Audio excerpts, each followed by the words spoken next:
ఐలమ్మ ఆశయాలను జై రజక జై రజక సాగలి ఐలమ్మ ఆశయాలను జై రజక సాగలి ఐలమ్మ ఆశయాలను సాగలి ఐలమ్మ ఆశయాలను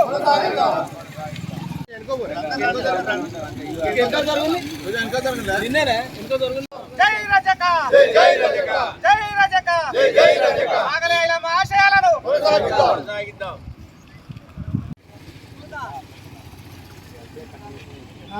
వీడియోలో పడ్డావు.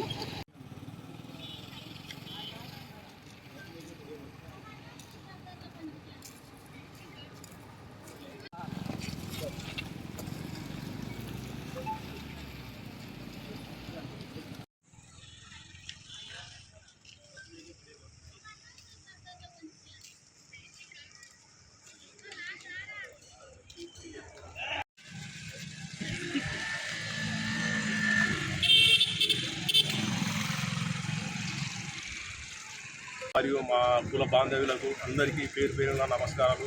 చిట్యాల ఐలమ్మ బలహీన వర్గాల కొరకు ఎంతో సేవ చేసింది.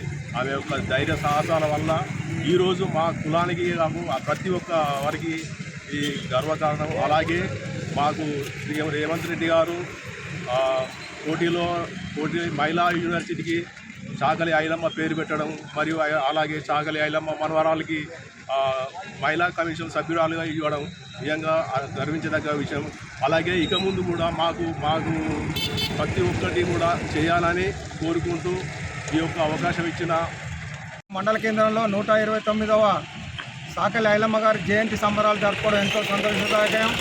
మరి ఈ ప్రభుత్వం వచ్చిన వెంటనే మరి గత రజాకారులకు వ్యతిరేకంగా పోరాడిన చాగలి ఐలమ్మ గారి పేరు తెరమర కాకుండా అన్న ఉద్దేశంతో ఉమెన్స్ కాలేజీ మరి ఎంతో పేరు ప్రతిష్టలు ఉన్న కోటి ఉమెన్స్ కాలేజీకి మరి చాగలి ఐలమ్మ గారి పేరు పెట్టడం జరిగింది. అలాగే వాళ్ళ మహిళా కమిషన్ మెంబరు వాళ్ళ మనవరాలకి ఇవ్వడం జరిగింది. రాష్ట్ర ప్రభుత్వం అధికారికంగా ఈరోజు చాగలి ఐలమ్మ జయంతోత్సవాలు జరుపుకోవడం మరి ఎంతో శుభసంతోషదాయకం. ఇలాంటి కార్యక్రమాలు మరి ఇలాంటి కార్యక్రమాలు ఎన్నో జరుపుకుంటూ వారి ఆశయాలు నాడు 129వ జయంతి 1800 చాగలి ఐలమ్మ 1895 నేడు సెప్టెంబర్ 26వ తారీఖున జన్మించి 1985 సంవత్సరంలో మరణించడం జరిగింది. ఈ బడుగు బలహీన వర్గాల ఆశాజ్యోతి, మరి భూమి కోసం, ముక్తి కోసం, వెట్టి చాకిరి విముక్తి కోసం, సాయుధ రైతాంగ పోరాట రైతు రైతులను ఏకం చేసి విష్ణుధరలకు వ్యతిరేకంగా గుండాలపై తిరుగుబాటు చేసినటువంటి వీరవనిత ధీరవనిత చాగలి ఐలమ్మ.